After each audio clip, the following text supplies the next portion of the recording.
Spark something uncommon this holiday with just the right gift from Uncommon Goods. The busy holiday season is here, and Uncommon Goods makes it less stressful with incredible hand-picked gifts for everyone on your list, all in one spot. Gifts to spark joy, wonder, delight, and that's exactly what I wanted feeling. Hey, y'all, I ordered a super cool piece. It's a candle with a sculpture of an LSU Tiger Stadium on top of it. And each officially licensed laser cut wooden replica features up to 4 layers of detail, creating a bird's eye view of a specific football field, seating section, and more. And every label includes your stadium's name, the team's logo, and school location. And it has a coconut, soy, vegan wax infused with sandalwood smell that creates tailgates and touchdown scent profile, reminiscent of game day. It's invigorating like fresh cut grass and nostalgic like smoke from a pre-game grill, and calming like the crisp autumn air of a new semester on campus. Y'all, I love it. I have it at the base of my TV, and I'm ready to watch the Tigers play on Saturday night, right? Uncommon Goods. Look, when you shop at Uncommon Goods, you're supporting artists and small independent businesses. And many of their handcrafted products are made in small batches. So shop now before they sell out this holiday season. Uncommon Goods looks for products that are high quality, unique, and often handmade or made in the U.S. They have the most meaningful, out of the ordinary gifts anywhere. They even have gifts you can personalize. From holiday hosts and hostess gift to the coolest finds for kids, to hits for everyone from the book lovers to diehard sports fans. Uncommon Goods has something for everyone, not the same old selections you can just find anywhere. And with every purchase you make at Uncommon Goods, they give $1 to a nonprofit partner of your choice.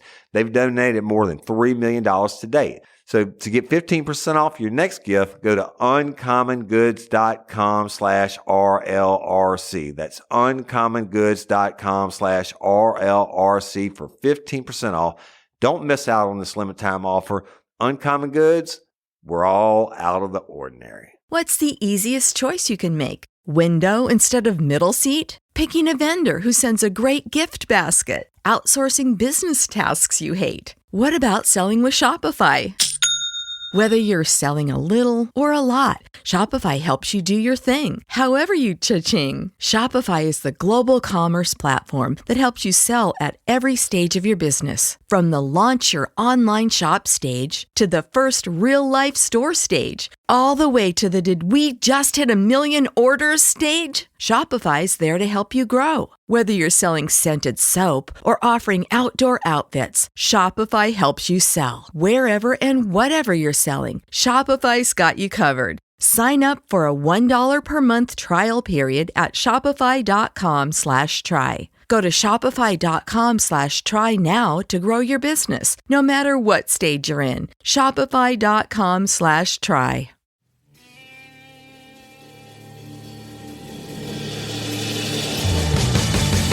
You have the right to remain silent. Anything you say can and will be used against you in a court of law.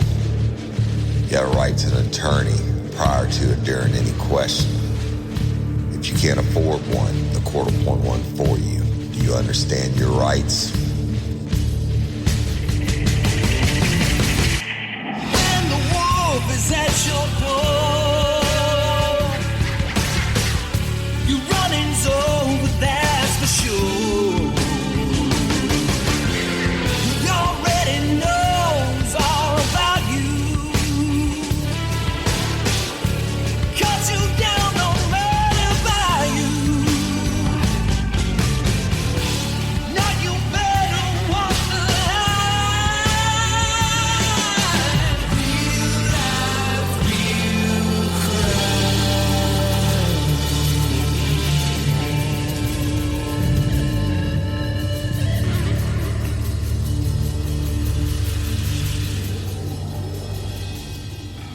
Warning, this episode of Real Life, Real Crime, the podcast, may contain descriptions of acts of violence or that of a sexual nature and should be for people that are 18 years or older. Heed my warning, people. I do not get the facts of these cases off of the internet or from some television show. The facts I'm retelling you were presented to me by the victims of the crimes or the perpetrators who committed the crimes against the victims. My descriptions of the crime scenes, what I saw with my own two eyes. If you're going to get offended, please turn this podcast off now. Thank you. Hello, everybody, and welcome to this episode of Real Life, Real Crime, the podcast. As always, I'm your host, Woody Overton. And I want to tell you all that I love you and appreciate you so very much. Patrons, convicts, Apple subscribers, you've gotten 2 bonus episodes recently, and another one is on the way. All right, y'all stay tuned in the end of the show for more Real Life, Real Crime announcements. And let's get into this case. It's a hard one, y'all, but this is real life, real crime. And this case came to my attention through several lifers. Once I'd done the story on Louisiana Correctional Institute for Women, and Antoinette Frank, the only lady that's on death row for killing her partner for the NOPD and the other people in the restaurant. But one of the lifers reached out to me and said, "Hey, I heard you were going to talk about Amy Hebert." And she said, "Well, I knew her, right? And I knew her growing up, etc." Then I had another lifer reach out to me and give me some information on, her prison life and stuff like that. I'm talking about Amy Hebert's prison life and stuff like that. And they said, basically what it said, and I looked it up, is that Amy Hebert is the most famous female prisoner, if you can use that, or most infamous female prisoner in the state of Louisiana besides Antoinette Frank. Now, Antoinette Frank, I told you, she's the only one on death row and sentenced to death, but she's housed at the women's prison. But anytime she moves from place to place, they lock the whole prison down. Even if she's just going to eat or whatever, they lock everybody down so she can't have contact. So that got me curious. I'm like, Amy Hebert, what's up with her? Let me check it out. And so I've been in contact, and you know who you are, with the lifers who had personal interaction with Amy, etc. But let me tell you the story, and we're going to name this episode "Insane?" ? And this is hard. Look, I'm going to say now, my hearts go out to the victims' families, their daddies and the grandparents, and even the perpetrator's family, right? And this story is bizarre, really, really bizarre. So let's go back to Amy. Amy, when she was coming up, and this told me by a friend that, a really, really good friend of hers in growing up, that she was beautiful, outgoing, that she was in the dance team and the cheer team, and everybody liked her. It says she was very religious, and that when she was in high school, she met Chad Hebert. And y'all, that's spelled Hebert. Is a good Cajun name if you're not from down here. But she met Chad, and she was smitten with him by all accounts, and they dated. And guess what? She would graduate from Thibodeau High School, and the information I got was in the year of 1985. And y'all, that's just as far south Louisiana as you can go in the heart of Cajun country, okay? But I asked that friend, I said, "Well, what did y'all do, when you were coming up as teenagers like that?" And she said, "Well," I said, "Where'd you hang out? And, what'd you do for parties and stuff like that?" And she said, "Well, Woody, would you just go to different people's houses for parties, or heck, sometimes we'd even party in the cane field?" And she said, "Don't judge." I said, "I'm not judging because I'm from a small town too. And when sometimes we'd party at the gravel pits, right? It's just a place you could go at nighttime and drink and have fun with your friends, and no cops were ever going to disturb you." But she said that Amy was just an all-American girl. And she even was homecoming queen, y'all. Now, I didn't verify that other than this is coming from her friend. But she said she was absolutely beautiful, and she was homecoming queen, and that they graduated in 1985. Well, life goes on, right? And Amy and Chad, in 1991, on August the 9th, they were married, okay? And almost 3 years later, in 1994, they moved to 118 St. Anthony Street in Matthews, Louisiana, y'all, which is way down south, not that far from Thibodaux. And, Chad's working in the business and growing up, and then they're doing what young people do. And on June the 4th, 1998, Amy gives birth to their daughter, Camille Catherine Hebert. And then, doing what married people do, raising their families, living their life, Amy later give birth to Braxton John Hebert on May the 12th of 2000. So that's 2 years apart, right? That's about what happens. I always, joke when people have their kid and it's about a year and a half old, and I'm like, and they let them stay with the grandparents for the first time or whatever to spend the night, and they get to have date night. And I said, hey, that's how baby brothers and sisters get made. And evidently, in this time frame, it's about the same thing between Camille and Braxton when they were born. But as happens so often, what I think the divorce rate is 50% in the state of Louisiana. In July of 2005, the Chad and Amy separated, right? And then evidently one or both didn't want to reconcile, and in April of 2006, they got divorced, all right? Now, Amy continued to live at St. Anthony Street in Matthews with the kids, Camille and Braxton. On August the 20th of 2007, as in so many, I don't know if it's outside Louisiana, I would assume so many, rural areas, a lot of people live close to their parents, right? You can almost call them compounds, like you live down the street or across the street or on the same property that your parents give you the piece of land to develop the property, et cetera. And, well, that was the case on this one, but it was Chad's parents who lived pretty much across the street from where Amy was still living with their grandkids. And on August the 20th of 2007, their grandfather, Camille and Braxton's grandfather, Chad's dad, RJ, but he went by Buck, y'all. He was wondering, like, hey, where are my grandkids at, right? And then he became concerned for both of them and Amy. So he goes over to the house and to check on them. That he knocks on the front door, no one answers, right? Really unusual. They knew that the vehicle was home, et cetera, and unusual. He goes around and tries to get in the house and he can't get in. Well, now he knows something's wrong, all right? So he breaks into the utility room and by climbing through a window. So you're pretty desperate at this point. You're scared or you just know something's wrong.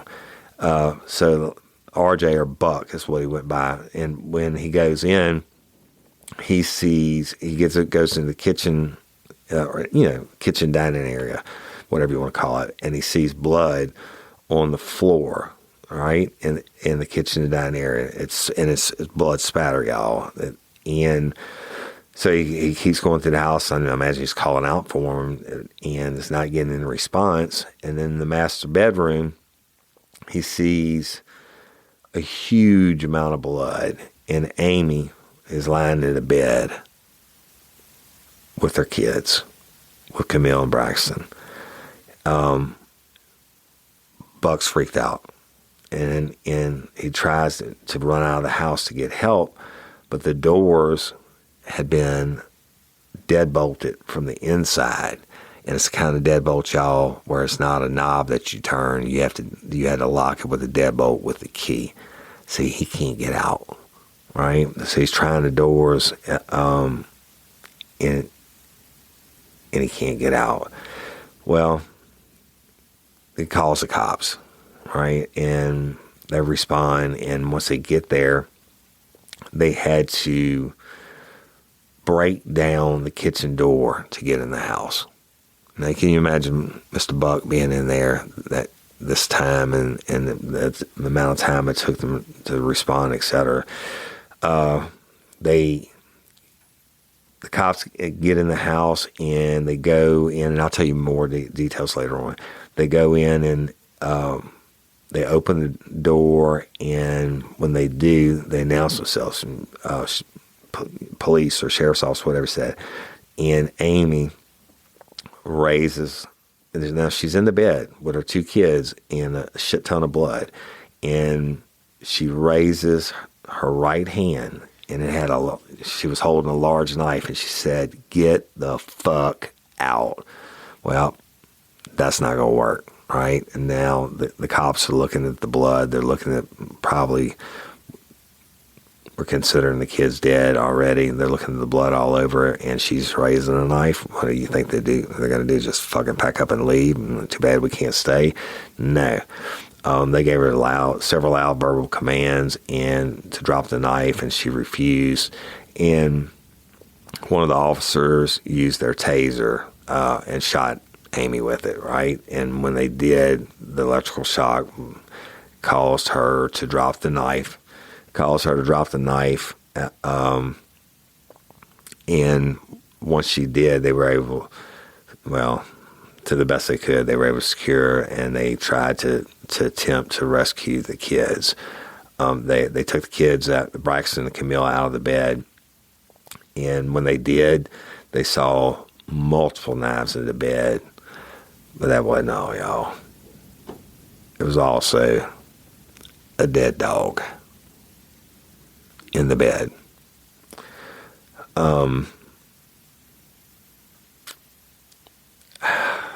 This is tough to tell, but I'm just going to tell y'all what was found, and I'll read some more to you on it later on. When they took Braxton out, it was Braxton now. He's just a baby, basically. Braxton had been stabbed 20 to 25 times in his chest, and another 50 to 55 stab wounds he had in his back, y'all. There were so many wounds or stab wounds that they could not be determined exactly due to the presence of perforating wounds, y'all. And what that means is, if you stab from both sides of the body and you stab so many times, the wounds can get mixed, right? You don't want to double count them, but the holes, even though they're bigger than single stab holes, but they're coming from both sides, so it's just hard to get an accurate count. I mean, Jesus Christ, can you imagine? But I mean, they couldn't get the exact amount because the wounds went through his entire body and exited the other side, and that's from both sides, y'all. But he also had 5 defensive wounds on his left arm and 1 or 2 defensive wounds on his right arm, and it was determined that he bled to death. Now, can you imagine that? The defensive wounds, we all know, y'all are true crime buffs, that's the initial part where Braxton was trying to fight his mother for his life. Now let's go to Camille, unfortunately. Y'all, when they examined Camille, she had suffered approximately 30 to 35 stab wounds to her chest. And again, from the back, she had 30 to 35 stab wounds.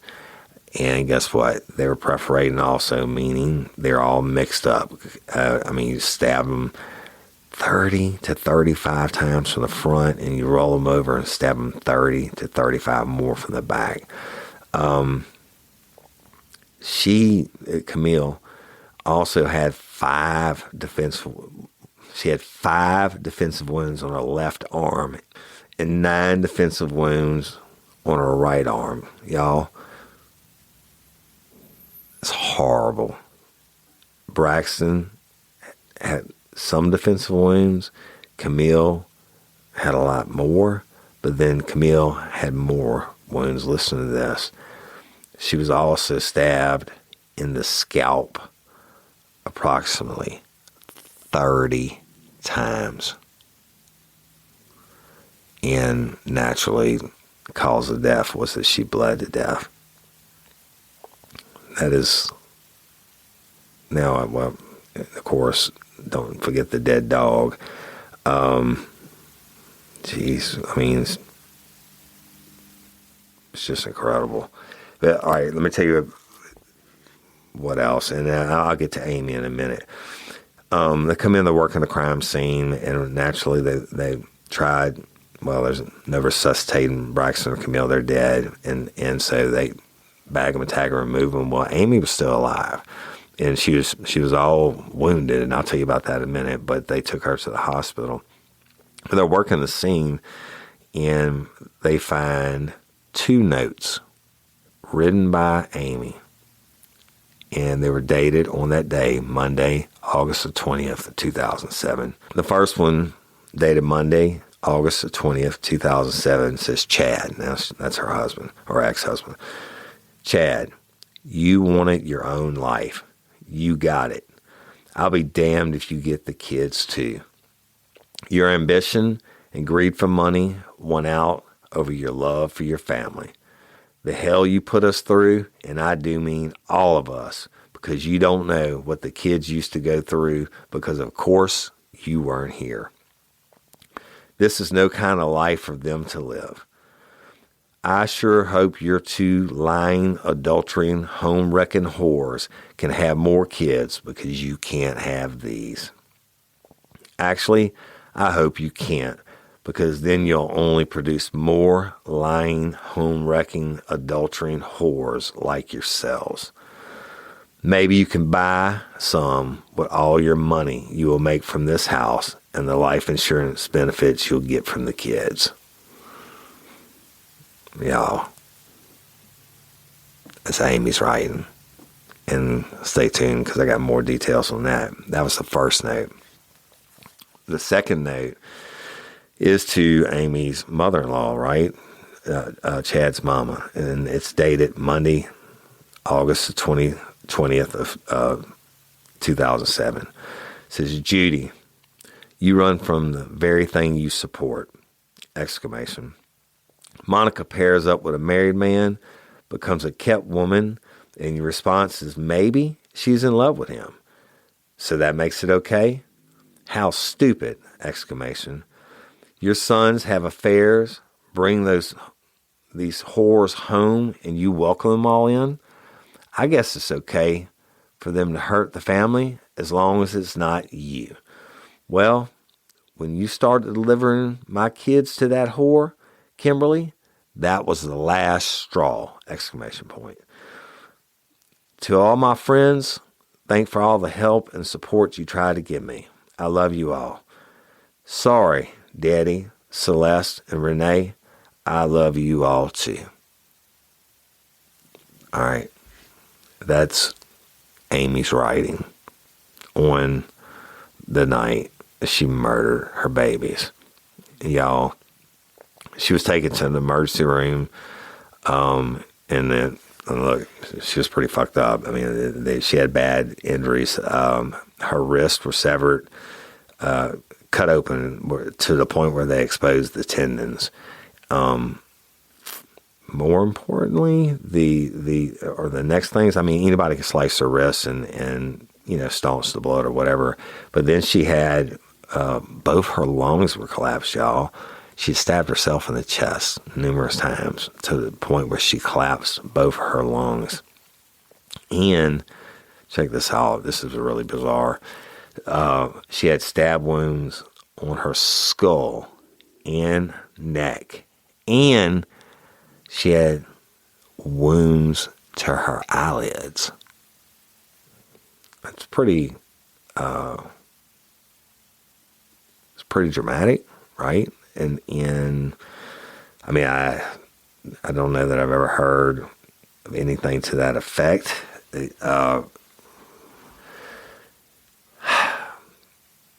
But here we go. Just stay tuned. All right. So the crust of the thing is, y'all, she's in the hospital and she makes several statements, et cetera, in the hospital. But ultimately they would indict her for 2 counts of first-degree murder of her kids. Well, they don't dispute that she murdered the babies. All right, that's never even in question.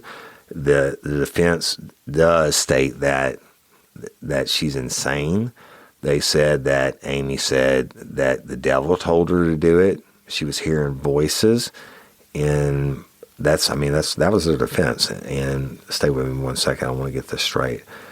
So they go to trial. Now, man, it's first-degree murder, it's a death penalty case, and they're going for the death penalty, no doubt about it. So everything gets brought in the death penalty case, as I've told you so many times. And just the defense of insanity, let's talk about it. And that's why I'm naming this episode Insane ? So during the trial,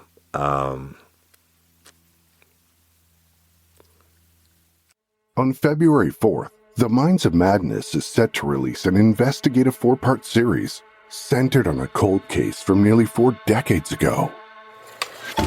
At first, it was just, my mom's gone. And then it became, your mom was taken by a bad man. They found video of him killing women. If you'd ever watched any episodes of Breaking Bad, that's exactly what you would see. He buried these 11 women and kept going out there. He made a road going out there. You got this dude saying, hey, I'm going to show your family these pictures. And, he's secretly taping her. The cops don't care. We're nothing to them. They dumped her like a piece of garbage, I don't see anything that screams there's 2 people doing this. I never thought anything was going to come of this case. Ever. Listen to the Minds of Madness series, Who Killed Jennifer, starting February 4th, wherever you get your podcasts.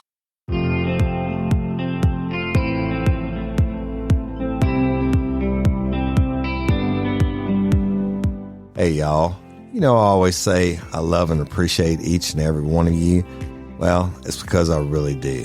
And I promised myself that I would help as many people as I could as I grew real life, real crime, right?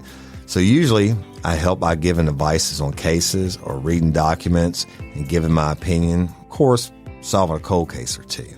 Now I want to show my love and support for small businesses. If you're a bar in Tillman, Wisconsin, or a spa in San Diego, California, or even a bail bondsman in Dallas, Texas, I want to help your business grow. I've been described as having a cult-like following because y'all are so passionate about real life, real crime. But there's something else that you show me. You're passionate about my supporting local small businesses. Now, I understand every small business has unique needs, and that's why I'm offering unique, customizable advertising packages specifically tailored to your business needs. Imagine your small business ad being heard by thousands every day and seeing your ad while scrolling the feed on the... Hey ladies, are you feeling overwhelmed by hormonal changes? Well, you're definitely not alone. There are more than 1,000 hormone disruptors living in our environment right now. It's in your food, your water, the air you breathe, the clothes you wear, your skincare products. They all mess with your hormones. Then there's the natural hormone changes your body goes through, premenopause, menopause. And while it's a natural process, it doesn't mean you have to suffer through it. The good news is you don't have to suffer through it anymore because now you have Hormone Harmony, a formula made only with herbal ingredients that are shown to reduce hormonal symptoms in women of all ages. Hormone Harmony is not just a hormone supporting supplement, it's become a phenomenon. Women can't stop talking about it on social media.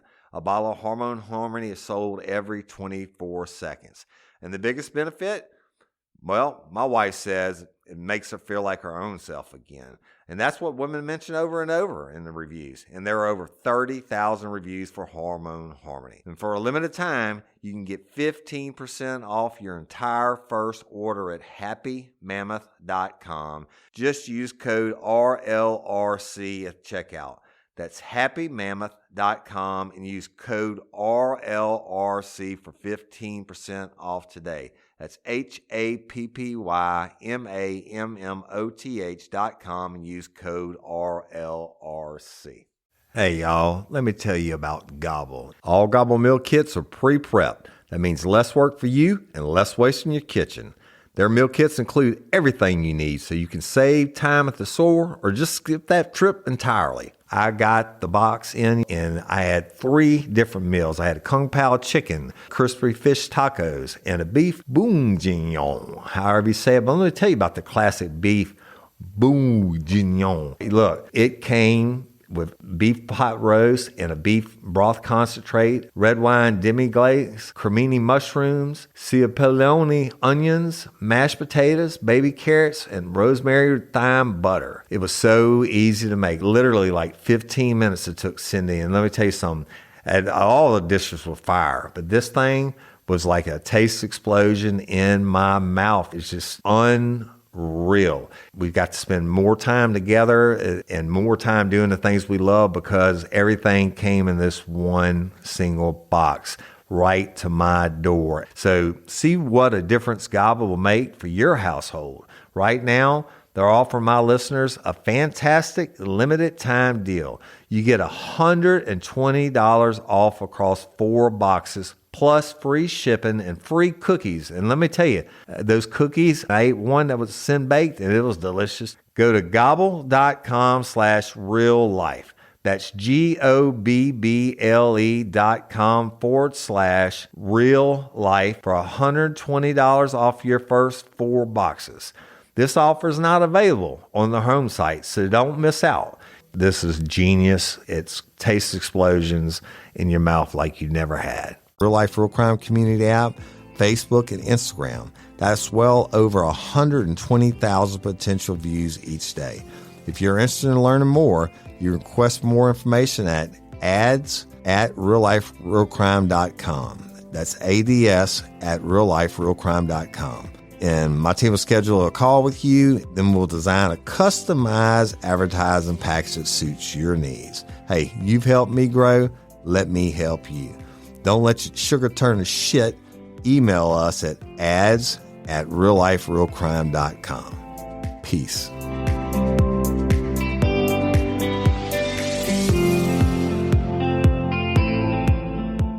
After they toured the home, we said, remember, this nurse is the one who treated her and cared for her after she's admitted to the hospital. And her name is Claudette Bay, B-A-Y-E.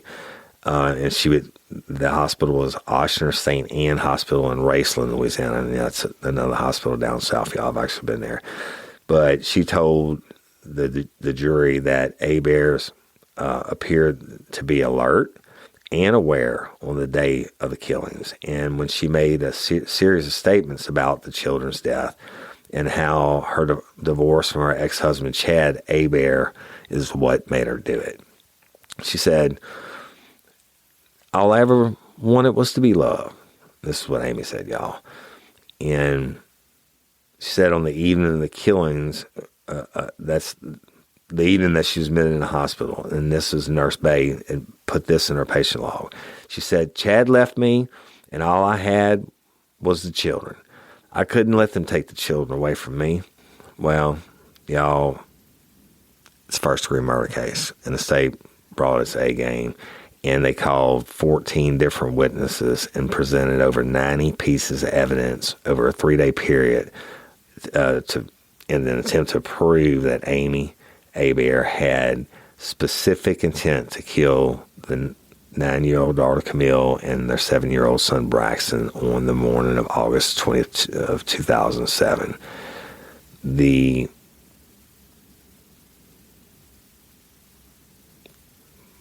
Back to Nurse Bay, 2 days after she killed the children, Hebert told Bay in a soft voice that she had intended to die with her babies. And she asked Bay twice about the funeral information. And this was all recalled from Nurse Bay's nurse-in-law. You know, when you come in, the nurse observes you, you say anything, they write it down. She said that Amy also was, sorry for her parents, and in particular, her recently deceased mother.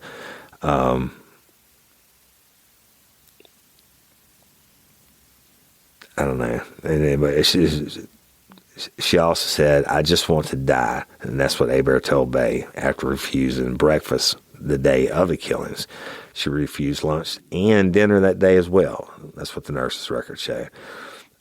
Hebert's statements were made at the time she needed the assistance of both breathing tubes and strong medication for the stab wounds to her chest, wrist, and eyes. And of course, her attorney, George Parnham, said that, look, that's, she's not responsible for what she told the nurse, right? She was on all these pain meds, etc. And then let's get down to the meat of the matter, and this is some of the most disturbing stuff that you're going to hear ever. So the original crime scene investigator from Captain Tim Scanlon, who I actually knew from the Jefferson Parish Crime Lab. Now, that's like back in my day, we would call it the Louisiana State Police Crime Lab because we didn't have our own, right? Well, Jefferson Parish is the largest parish down in that part of Louisiana, and they have a fine crime lab. And the first homicide school I ever went to was there on that facility. But Tim Scanlon, he showed the jurors the analysis of the bloodstain patterns. Basically, he was painting the picture of Camille and Braxton the last minute of their lives. So he said, before he started, he said, it appeared that Amy had staged herself in the bed with her deceased daughter and the son and the family's dog. Neither the kids nor the pet were stabbed to death in the bed. That's what Scanlon explained. Hebert did not appear to have stabbed herself in the bed either. She likely did so in her bedroom and bathroom. And that's what he testified. A possible explanation for Amy Hebert's decision to move her deceased children in bed beside her, well, they never showed one, y'all. There's no explanation. But that Hebert moved their bodies made identifying where they died a trickier process than if they remained where they had been killed. I mean, that's common sense, and that's what Scanlon testified. But he also testified that he found two scenes involving Hebert's daughter, being Camille. One where it appeared she had been pushed against a bedroom wall and stabbed, causing blood to run down the wall. That probably is where some of those defensive wounds came in. And another where it appears she was stabbed on the floor of her mother's bathroom. Can you imagine? And remember, it's 30-something wounds to the front, 30-something to the back, plus all the stab wounds to her scalp. And all right, Scanlon did not say where in the house that Braxton, the 7-year-old, had been stabbed. I forgot to tell you, Braxton suffered from autism. I mean, that makes it even worse, right? A mild case autism. And, but he was, naturally they were able to show he was stabbed over 50 times. And then the family dog, Scanlon said, was fatally stabbed in the utility room, according to analysis of blood found there. And I would assume that's the same, I'm not positive, I would assume that's the same utility room that RJ or Buck, the grandfather, climbed through. But blood from the two children and the dog would have almost certainly landed on Hebert's clothing, Scanlon testified. He said, yet no blood was found on the recliner she sat in while writing suicide notes to her ex-husband and his mother, Judy Hebert. He said the only way this was possible was if Amy Hebert cleaned up prior to writing the notes. And they had a handwriting expert that came in and testified. Robert Foley said that definitely was her handwriting. But Amy's hands left bloody prints on the table the note was written on a coffee pot, and a Bible. But none of those items had blood spattered on them during the attack. Now, can you imagine that? So you murder your dog. You basically chase down and murder Camille. You murder Braxton. Put them all in the bed with you. Or maybe they did it, I don't know, but she cleaned up, is what he's testifying. She cleaned up. She went in and made a pot of fucking coffee. And then sat down. She had clean hands. Sat down and wrote those 2 suicide notes I read you. Before either then dragging the kids into bed. I don't know. You would have to assume that, I mean, if she put multiple knives in the bed, and she didn't even stab her own self in the bed. They said that it appeared that she did those injuries to herself in her own bathroom. So she didn't put the kids in the bed after cutting her eyelids. So she had to put her murdered babies and their dog in the bed, and then stab herself to the point where she punctured both her lungs,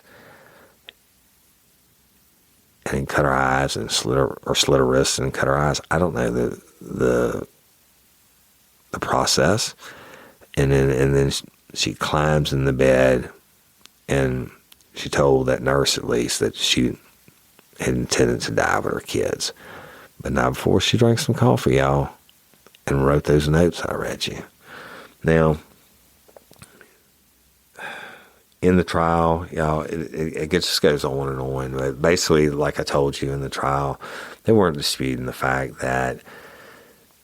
that she murdered them, but they said that she was insane. She's crazy.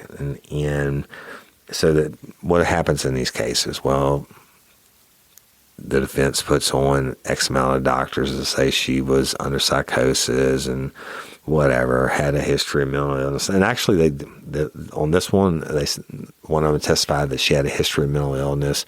And then on redirect, the prosecution was like, show me where she had a history of mental illness. And he wasn't able to provide it, right? Typical of a hired gun. Yeah, what was proven, or what was proven, I can't say. What was proven, what was stated, and it's a matter of public record, and was that when they separated, in the divorce in 2006, that Amy learned that Chad had an affair with a woman named Kimberly. And over that next year, Chad's relationship with Kimberly became more serious, and they started to plan a wedding, which was set for in 2008, y'all, just a couple months after this, after she murdered the kids. Amy noticed that the kids began developing a close relationship with Kimberly, and she hated that. And Chad had begun building a new home where both the children would have their own bedroom. You know, it's the premeditated. I don't know. I mean, hearing voices. Let me tell you what they said about that.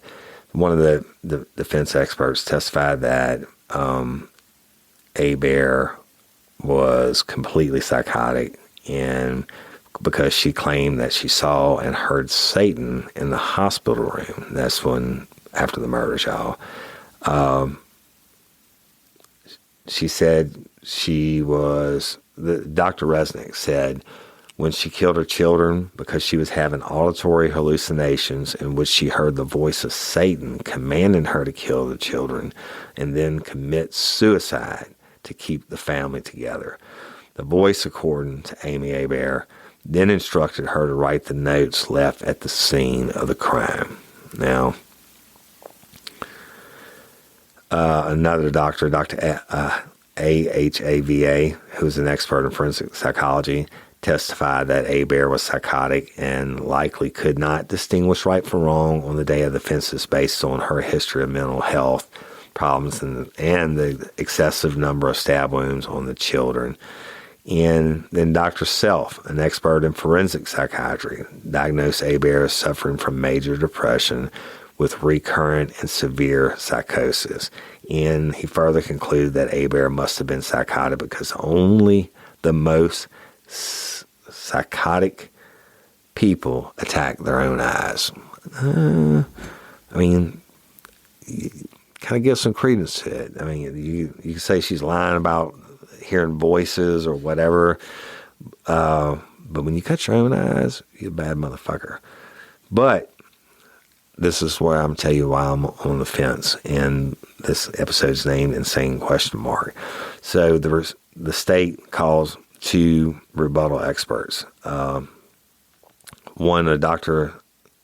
Salcedo, who is an expert in clinical and forensic psychology, conceded at trial that Hebert suffered from a psychotic disorder, but concluded that Hebert was still able to distinguish right from wrong. In reaching this conclusion, he relied on Hebert's notes, and this is where I agree. I totally fucking agree with this.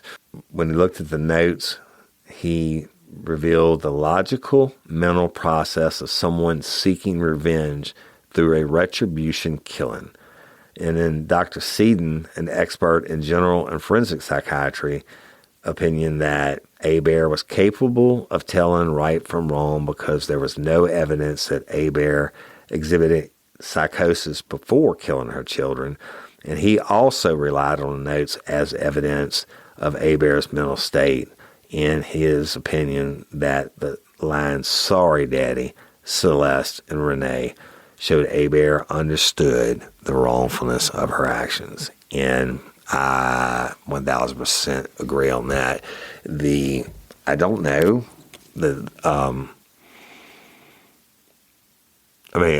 I talked to her friend, and you're growing up. Of course, people, you get married and you grow older and you change. Shit changes. You have kids and mental state changes and everything else. But the all-American beautiful girl, devout Christian, and gets married and starts raising a family and then goes through what she went through. I know a million people who have been through almost the same thing. You don't want to see your kids being raised part-time and with your ex in another house. And I get that. And I understand being jealous. You have your kids spending time with your ex and another person, right? I mean, that's human nature. Who wouldn't? Even if you like the person, you'd still be jealous of that if you're any kind of parent. But to go to the point where you stab them so many times and they put up a fight. They're babies, they're kids, I think 7 and 9, and they put up a fight. The evidence doesn't lie, but she continued on, and stabbed him so many times from the front, and then at some point rolls him over and stabs him that many times again from the back, perforating wounds, and then all the cuts to Camille's scalp and everything, and then I guess she killed the family dog. Either that was her last act of being a good mom, wants to put their pet not to rest with them, wants to murder their pet with them, or more than likely the dog was going ape shit and barking, and she thought that it would cause attention, so she killed it too. But then you have to take your babies and either before or let's go to the notes. You have to clean up a certain amount after you murdered your kids and the dog. You have to clean up a certain amount, and you make yourself a fucking pot of coffee, and then you sit down at your kitchen table and you write the 2 notes. And the 2 notes were where I think Amy Hebert fucked herself. And you take the time to write the notes and say, "I'm sorry." That means you did something wrong. Definition of insanity. If she had never taken the time to write those notes, and after she wrote the notes and said she was sorry, then she had to either then move the babies into bed and put the other knives and the dog in the bed, and then do the wounds to herself in the bathroom and come back and get in the bed and maybe hope to die. I'm not saying she didn't hear the voice of Satan or whatever, but shit, people hear voices every day. Don't do shit like this. But I'm not saying she did or she didn't, but she took the time to stage them and herself. And I believe she probably did truly intend to kill herself. I really do believe that. But I also, I believe she was doing it just like the note said, to tell Chad to go fuck himself and her mother-in-law to go fuck herself. And all she did was murder these 2 innocent babies, which has to be the worst crime. I mean, even worse than raping your own kid and murder them like that when they're begging for their lives and the family dog, and put them in there, and then you try to say you're crazy. No, I think it was a mixture of things, and I do think she was at the end of the rope and stuff like that, but a lot of people get resets point every day, but they don't do what she did, annihilated her family. And I can't imagine what that did to the father. He was moving on with his life, trying to do his thing, and they get that. And what about the grandparents? What about Mr. Buck that had to see that and find them? And I don't know how long it takes to bleed out from slicing your wrist and cutting your eyes and stabbing yourself in the chest. But I mean, I don't know, the cops had to shoot her with a taser, y'all. She was still alive to get that knife out. So today, Amy Hebert is still in look back to the trial. She got found guilty on the 2 counts of murder, but when it went to the death penalty phase, I guess there were a couple of jurors who had the same question I did. Insane ? Because of all the different things that were said and the doctor's testimony and everything else. But was she in her right mind enough where they were going to put her to death? And they said no. A couple of them said no. And I get that. I mean, that's the judicial system. So she was sentenced to 2 consecutive life sentences at Louisiana Correctional Institute for Women, which is where she still resides today. And she's like 2 years older than me. I talked to some people who knew her and went on the inside there, and I'm not going to say how or what. And they said that you would never know. Religious, quiet, soft-spoken, but that when she does speak of her kids, of Braxton and Camille, that she speaks of them in the present tense. But it always has to do with God. And through the years, she still maintains statements that, the devil made her do it and all that. Well, I guess that's a self-coping mechanism. I don't know. But insane ? I don't think so. Death penalty? I don't know. But I'm going to conclude this episode of Real Life Real Crime, the podcast. Thank y'all for listening and liking and sharing. I love and appreciate each and every one of you. You're the best fans in the world. Thank you to everybody who sent me messages on this case, and I'm sure I'll get more after this is aired. And just love y'all. And go check out the Real Life Real Crime Community app. Download it for free. I go there every day first and answer questions before I get on all our other social media. They have a lot of things coming, y'all. Television, stuff like that. So just hang in there. Going back to, more of the old school stories this season. But you know what? Some stories like Amy Hebert, they need to be told. And it's now, I had like 7 or 8 different messages from different people in less than 2 weeks on her. So you wanted to hear it. You gave me the knowledge. I shared as much as I could. So thank you for that. But we're back to it, y'all. And I love y'all. And I thank you so much. And then LOPA, Louisiana Organ Procurement Agency. It's my jam. if you are a lifer from, trying to see something that reminds me of something else, from Texas, and you don't have to be from Louisiana, and you want to sign up to be an organ donor, go to lopa.org, take a minute, fill out that questionnaire, sign up to be an organ donor, be a hero. Y'all, there are people dying every day waiting on organs. So that's it. And I'm your host, Woody Overton of Real Life, Real Crime, the podcast. And until next time or ever, don't let me catch you down on Murder Bayou. Peace.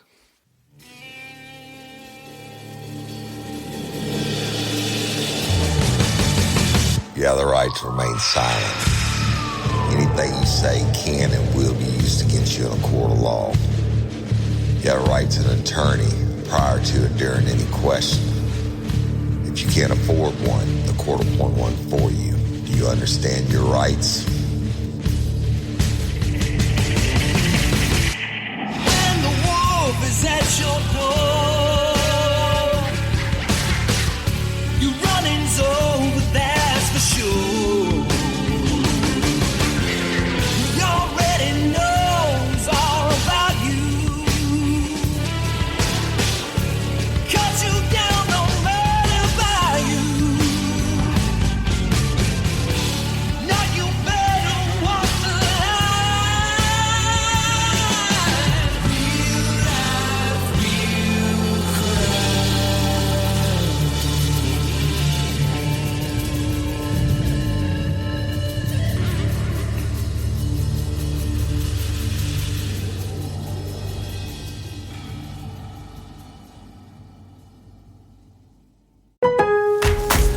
Shop early, save big, all month long during Black Friday build-up at Lowe's. Right now, get select pre-lit artificial Christmas trees starting at just $59.98.